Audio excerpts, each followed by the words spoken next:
Hello everyone and welcome to another Starbase video. Let's start with some big news. Station Siege has now been added to the public test universe. So in this devlog we'll be mostly focusing on things related to Station Siege, what it is, how it works, and so on. We'll also be talking about the player council later on.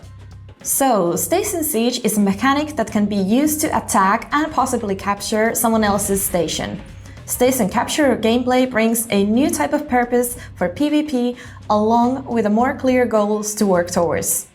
In short, how Station Siege works is you need a military capital ship with a siege terminal and a shield breaker installed in it. You choose which station to attack, select one of the time slots the target station has allocated, and confirm it. Then you'll just need to wait for the siege to start. When it starts, the attacking capital ship will warp to the target station's area and the station's safe zone will be disabled. The station and its surrounding area will become a war zone, and every endo inside it will need to choose whether they're on the attacking side, the defending side, or impartial. During the siege, you can see in the top and the top right corner how the siege is progressing. The little squares represent the different capture zones that both the station and the capital ship are divided into. The arrow shows which zone you're currently in, and the red area around the square indicates a zone being under attack.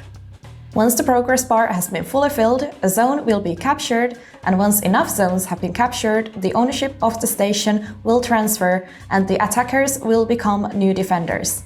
If the attackers manage to defend the newly acquired station until the siege timer finishes, they will now own the station and the safe zone will return.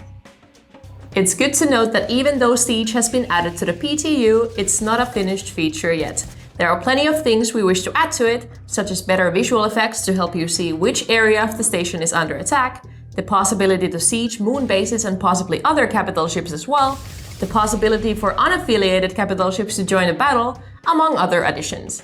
But first, we need all the data we can get from the PTU siege testing in order for it to be ready for launch on the live server.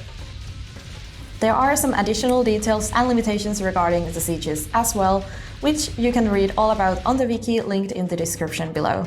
Some other things have also been added to the game recently, such as heat mechanics, reconstruction machines for stations, and you can find all the details in the patch notes. In other news, we have recently formed a player council for Starbase. The player council's purpose is to provide focused and structured feedback from the community to our development team. The members of the council share suggestions and concerns and provide feedback using the Starbase forums. There can also be discussion prompts made by us devs where we ask about a specific feature, such as how high risk the players would like the station sieges to be. This type of feedback that is more focused in one channel is very helpful for us, since we normally get lots of feedback that is scattered in multiple different channels of communication, and those can get quite difficult to track.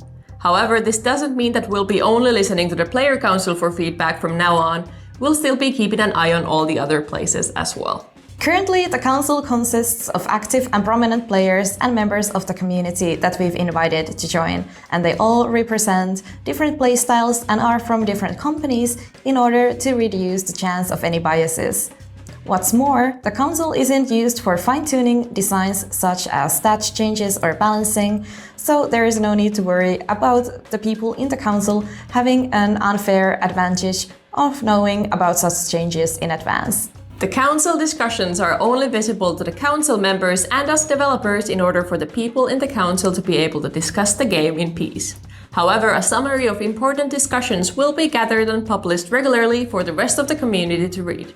We've recently released the first of these reports and it can be found on the forums.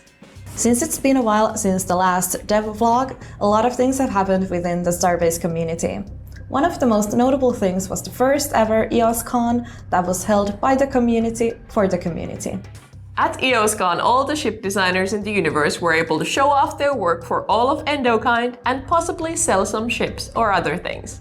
Some of my personal favorites were definitely the gift shop by Ren's, as well as Rain's dashboard decorations. If you missed this one, don't worry, the organizers have decided to make it a biannual event and the next one will be held in July. As for what else the community has been up to, you can check out the monthly community recap we post on the forums. The link to it can be found in the description. That's all for today. Remember to join our Discord server to stay up to date with all the other Starbase news.